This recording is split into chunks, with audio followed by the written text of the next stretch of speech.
Disclaimer. This podcast features a conversation between two individuals regarding assistive technology. The views, thoughts, and opinions expressed during this episode belong solely to the speakers and do not necessarily reflect the official policy or position of their respective employers. Furthermore, this discussion is for informational purposes only.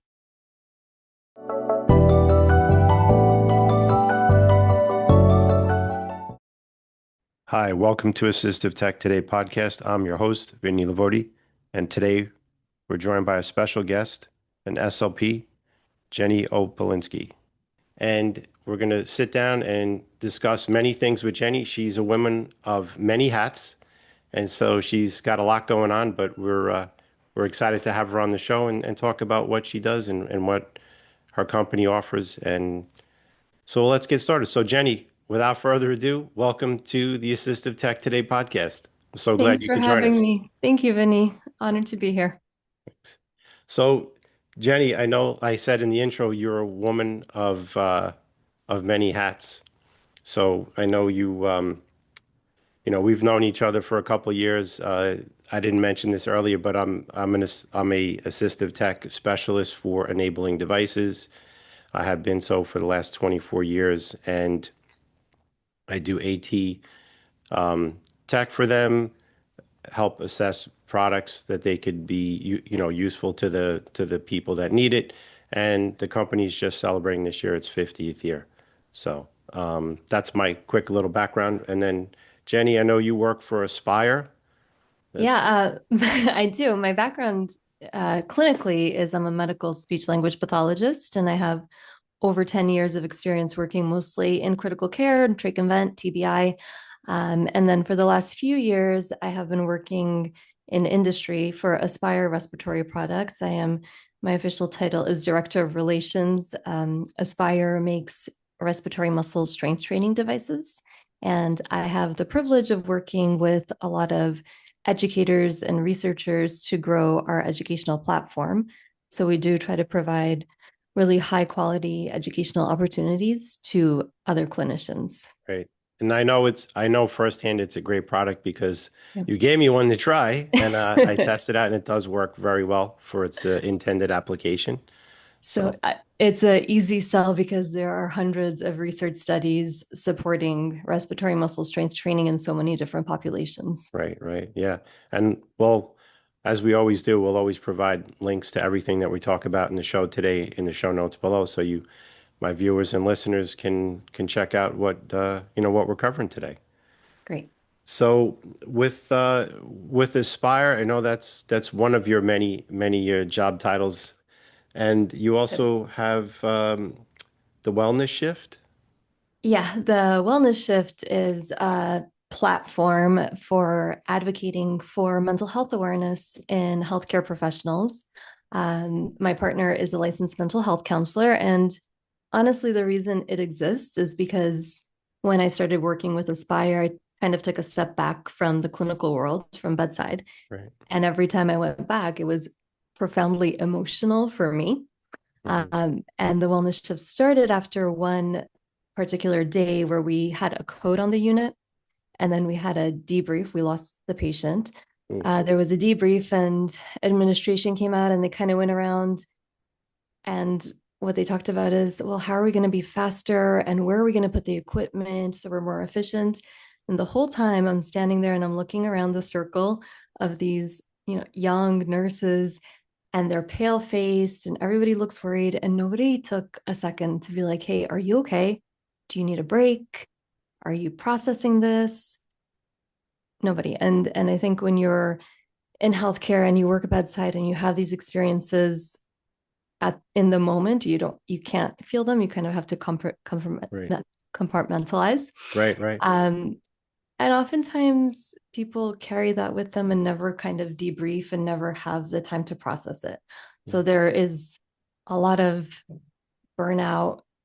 The rates of physician suicide, nurse suicide are through the roof, and things are not getting better. And people still find it hard to seek help because it is still stigmatized to ask. Right. You know, Well, so I guess, when you look at it, I'm not a I'm not a physician, or, I'm not in the medical field, but I guess, people have to realize we're all people.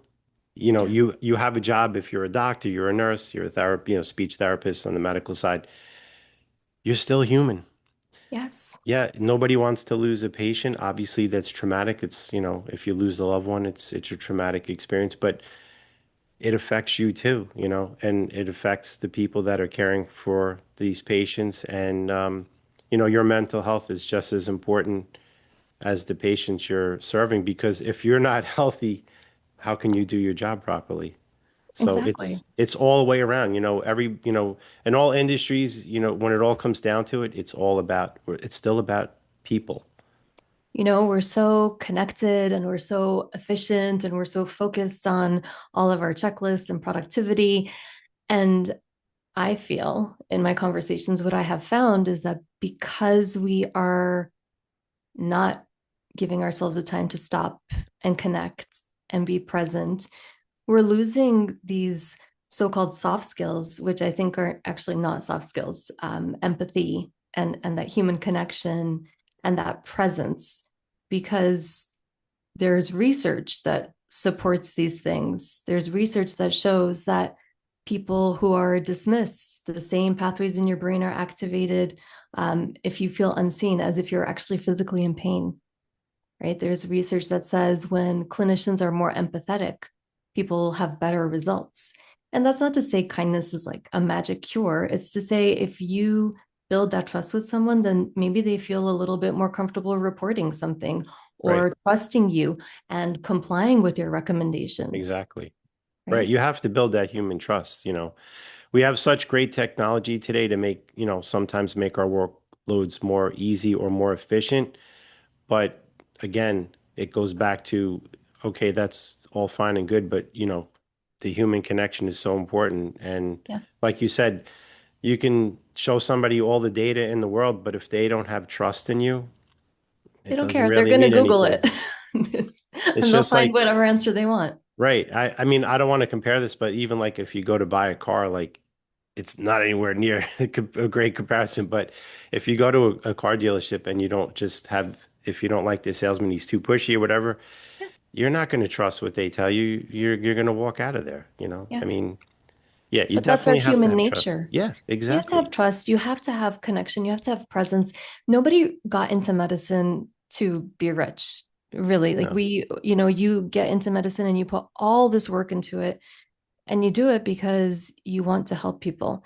right. And so in the end, not only are we hurting our patients, but when we don't have that time to see the results of our work, like you lose your purpose, you lose your meaning, Right. and Right. then you don't want to do it anymore. Right, right. You don't have the incentive, or you don't have the motivation. I mean, I always say this, I help people. I've done some things over the 24 years of doing this that, I've helped change people's life and made their lives, more richer. And it's a great feeling to do that, but I'm not the therapist. I'm not the occupational therapist, the speech therapist, the PTs. But I always say these people are the angels. They're the unsung heroes, because it's a calling. Like you said, Well, you obviously don't take this job. Your first thought for this job isn't like how much money I'm going to make. You're no. taking the job because you have a skill set that you want to help people. And, like I said, whether it's an OT, PT, speech pathologist, nurse, doctor. Well, when you're in healthcare, it is a work of service, Right. right? It is a privilege to serve people. And I tell this story all the time. When I first started working in a hospital, I worked on a traumatic brain injury unit.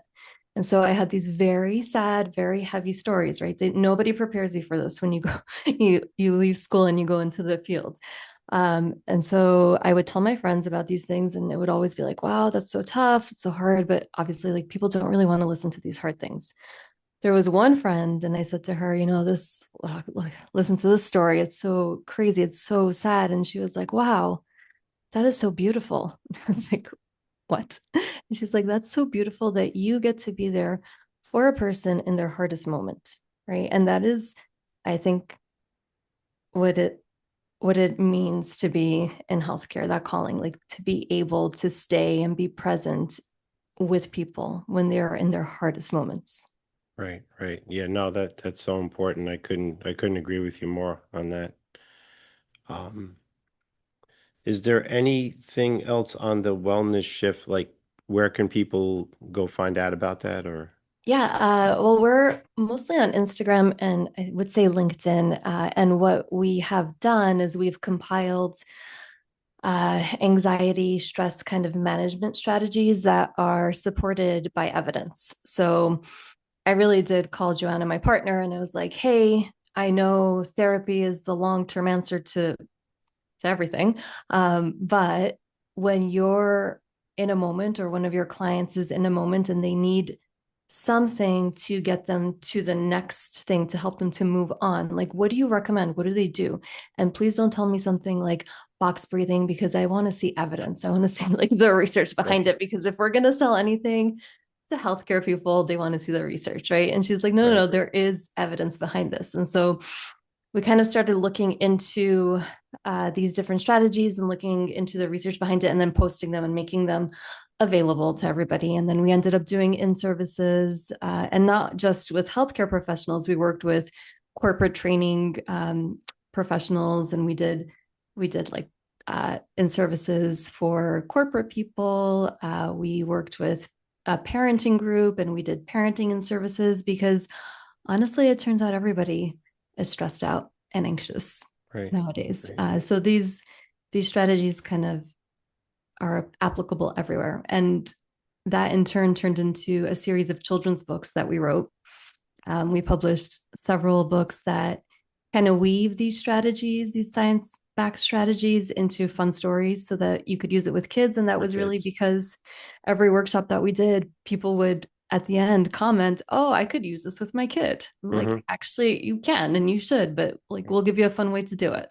Right. That's great. That's great. So you're saying that you're on Instagram and LinkedIn. So is it they just follow on Instagram Yeah, and they could LinkedIn or follow us. basically? They'll find all the information there. Okay. Our website is thewellnessshift.net, Okay. And but again, yeah, we'll put that in the show notes below. yeah, in the show notes.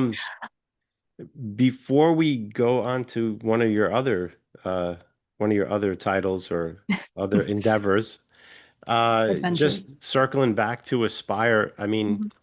we touched based on, what the devices do, but maybe going a little bit more in depth with that because Yeah. like I said, I've tried the device. I know what it does. It's great for, rehabbing and giving strength to your lung function, and it has so many other benefits. I know about just touching on sleep, Yeah. shown to help sleep apnea Yes. and snoring and a bunch Just of kind of it's funny because I have one of the things that I do for Aspire is I read through the research and I summarize it and I put it on their social media platform. So it's easy to understand, and clinicians and patients and just people can kind of follow along and know that it's backed by science and how. And what I have found is that it seems that everything kind of ties back to breathing. The research, so there's inspiratory and expiratory muscle strength training. And the goal of this is to strengthen the muscles that support the lungs. So your right. lungs are an organ tissue, just by its nature, can't be made stronger. But the muscles that support your lungs, the intercostals between your ribs, some of your abdominals, even the diaphragm, which is the main muscle of breathing, is a skeletal muscle. So, like your bicep, right? Hmm. You Right. can train these muscles to make them stronger. And oftentimes, even people who are relatively healthy, will have impaired respiratory muscle strength. But Right. the populations that it's used for are widespread. I became familiar with it because in speech therapy, it is one of the gold standards for dysphagia therapy or for swallowing disorders. Hmm. So there's lots of research and evidence to support that. It can help with cough strength, and cough is very, very important. We don't pay a lot of attention to it unless if you're not in the field, but cough can protect your airway. One Right. of the risk factors of pneumonia is things going down the wrong way, getting into your lungs, right? So if you have a good, strong cough, you can better You get protect it. your airway. Right. Right. You can clear that. Um, The Go ahead. lungs are like their own immune system, from what I've been told. They have their own, they're kind of like almost, I mean, everything's all tied together, but they kind of, they have a lot, they have their own function as far as with immunity. Because if any, obviously, if you get a bad cold and everything goes down into your lungs, then it turns into something, it could turn into something else Well, I think your or body correct you. functions, yeah, as a system in terms of immunity. I don't know if the lungs are separate from that, but I do, but what you're saying is correct in terms of being able to clear Right, stuff, right, right. right? So if you have a stronger cough, you can clear things better. But these are devices that are also used, for example, in by people who have neurodegenerative diseases. So ALS, Parkinson's, things like this, where people will be losing muscle strength.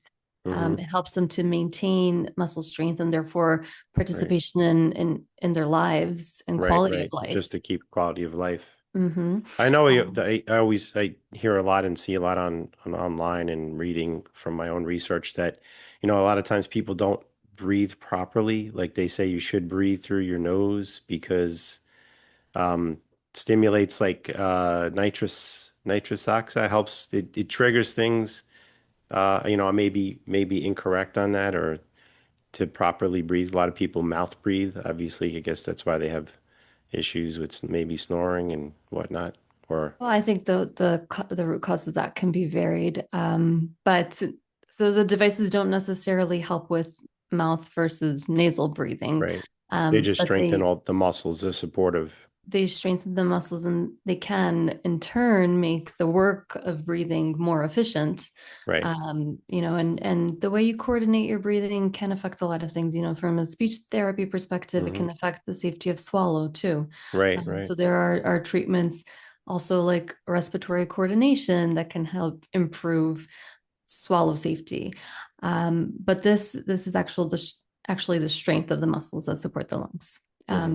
Yeah, and everybody, even athletes, are Right. using devices I such as this. there's Um, um mhm, there's a gentleman that one of my sons is very big into MMA, and mhm, he calls him an unk because he's an old school MMA fighter, Bass Rutten.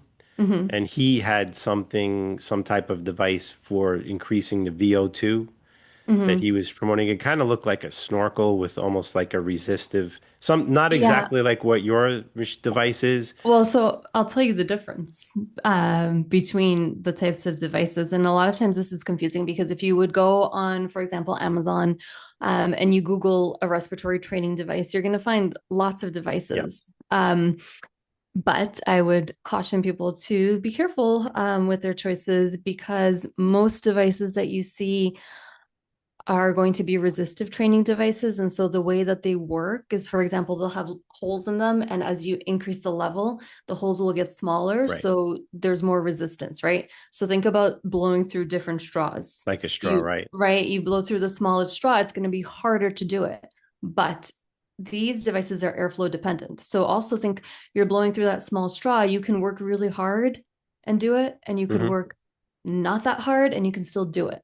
Right. The difference with the pressure threshold devices, which are the devices that Aspire makes and some other companies make, pressure threshold devices are calibrated and you can set a specific pressure where you're working. Right. So you know exactly the work that you're doing. So if you look at the literature that supports respiratory muscle strength training, it is vastly, if not mostly, done on pressure threshold devices for this reason. You know where you're working, you know it's a consistent load, you know you're working in accordance with principles of neuroplasticity, principles of muscle strength training, right? You're not going to go to the gym Right. and lift a 3 pound weight, a 2 pound weight, a 10 pound weight, a 5 pound Right. weight, right? You want to be It's consistent. quantifiable. You Correct. you make it quantifiable, which is how when you Mhm. work And out, you know when you're progressing, right? right, And exactly. you're always doing the same work, which is important. Right. Just like when you go to like you said, go to the gym, you want quantifiable results. That's how you see if you're making gains or you're not doing, or you're just spinning your We all wheels, want so to to make the speak. gains, right? Right. Yeah. No pain, no gain. So that's good. No, it's good information. And I would assume too, it would help people who are asthmatic, help strengthen the lungs a So, little bit. well, the strengthen the muscles that support the lungs, but Hmm. and maybe improve breathing efficiency. There Right. is some research supporting inspiratory muscle strength training for people with asthma.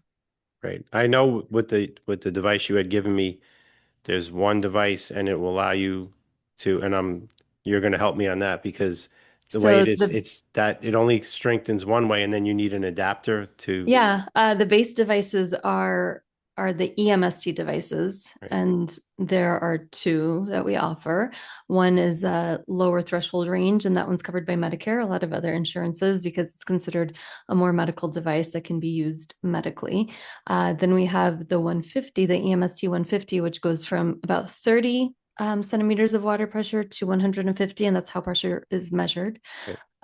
And that one, because the levels go quite high, it can be used in the absence of illness. So it's not always covered by insurance, but it's often used, as we mentioned, by athletes, by singers, by musicians. And the EMST devices, both of them can be adapted. So it's the same pressure range, and it continues to be a pressure threshold type of training device with a inspiratory muscle adapter that we sell. Right. Right. That's the one I have, the 150. Yeah, Yep. the big one. The big one. For athletes, obviously. So no, that's cool. I mean, that's why I wanted to. This is great to share this information. You know, some people don't even know that these things exist, and they don't. And honestly, everybody in my family is doing this. Everybody should be doing it. There's benefits for blood pressure with inspiratory muscle training. There's sleep apnea. So many people have sleep apnea that's undiagnosed. It can be so dangerous, right? Yeah. So there's research supporting it for people with sleep apnea. There's research just in the general aging population, because we also know that if we get sick, the stronger our baseline is, the better our chances of recovery. Right. And not only that, like as you age, muscles atrophy, and they atrophy more and more quickly. Right. Absolutely. So being able to a common thread that I see in the research is that quality of life improves. And that's what we want. You know, when you're a clinician treating patients, like what are we trying to restore? We're trying to give them the best quality of life that we can. Absolutely. Right. And so if they are able to have something that helps them to participate in the activities that are meaningful to them, that's quality of life, right? Right. And so being able to keep up with your grandkids, or people with COPD being very limited in terms of physical activity, you know, if this can help them participate more, great. People with obesity are limited, and so this is a stepping stone to being able to, if breathlessness is shortness of breath is a barrier, this is a stepping stone to being able to maybe tolerate more activity. Yeah, it just makes common sense. Like you said, you know, people, they tell you, make sure you continue to do strength training so that we, as you say, you know, as we age, we start to decline, and you want to fight. Father time is always coming for you. My brother's a personal trainer, and he says, Father time stops for no one. And he's like, you have to draw the line in the sand. He said, and you have to do the work. And you got to do the work. Exactly. And maybe that's not the case when you're so young, but as we age, like, you do want to also maintain your quality of life, because people are living longer, but we also want to be aging well. Right. You want to have good quality of life as you age. Yeah. You know, my grandparents were lucky enough to live. My grandmother and my grandfather lived to 96, and my grandmother lived to almost 98. There's some good genes. My great uncle, my grandfather's brother, lived to 103. Wow. And they lived pretty well. They lived, I mean, they lived a simple life, but they had pretty good quality of life. They didn't really have any major illnesses, thank goodness, you know. Yeah. So, but yeah, it was so, you know, you never want to see anybody pass, but it's like you said, your time here, and as you get older, you want to make sure that time is rich and it's good quality of life, and you get the most you can. Enjoy. Exactly. That's why they call it the golden years. That's what they say. So, all right. A little respiratory muscle strength training can definitely put a silver lining on it. There you go. That's what we want to hear. So I guess let's move on to, you are also a fellow podcaster. Yes. I am a co-creator and co-host of a podcast called Humanity RX, which my incredible co-hosts and co-creators, Jonathan Waller and Tova Freehan, we kind of came up with this idea after I crashed their dinner at a conference. They had been childhood friends for a long time, and we sat next to each other for a lecture, and they just, I think out of kindness, invited me to come along to dinner, and I didn't realize the level of their relationship and how long they had been friends. And so very quickly it went from like small talk to like very deep conversations, and I kept up and Right. we ended up kind of best friends by the end of it. And so, the three of us, we said we're all really capable, and we've seen all these issues in healthcare. And I think maybe part of it is this human connection. Maybe part of it is that people don't see that we really care about them, right? We want patients to understand that we care about them. We want clinicians to understand that other people feel this way too. And at the end of the day, that everybody is human. Maybe we can give each other a little bit more grace kind of all around, right? Right. And so we started this podcast with the goal of, the episodes are short. They're generally 20 minutes or so. And we have people tell stories that had a profound impact on them in their healthcare journey. So it could be patients, providers, caregivers. And then we ask them to share a prescription for humanity. And so I think all of us have been very, very surprised that people just say yes to being on our podcast. And we have had the most incredible guests, really just very, very deep and meaningful conversations. So if anybody, they're not easy conversations, but they're worthwhile conversations. Right. Well, life's not always easy, but we Life's do never it. easy. No. Everybody has their hard things, right? Sure. And But the it's hard good. things It's are good less to hard. share, Right? so people realize they're not alone. They're not the only one going through something similar. It may touch them and say, I thought I was the only one dealing with this, or, so it's a Yeah. good thing to share. One of our guests this season that's coming out soon is Chris Farley's brother, Tom. Oh, and he talks about, telling his story, and how he says we have to tell our stories because we can't heal in isolation. no. Yeah, you can't sweep it under the rug and just hope it'll go away. You have to. Oh, it'll come out eventually. Of not course. not in the way that you want it. No. So no, it's not the right. No, that's great. Like you said, we touched earlier that, technology, we've become kind of removed, but you know what? The podcasts are using technology because everybody has a phone or a computer they're tied to a screen. So now at least, use that channel to basically maybe bring back the more human side of things.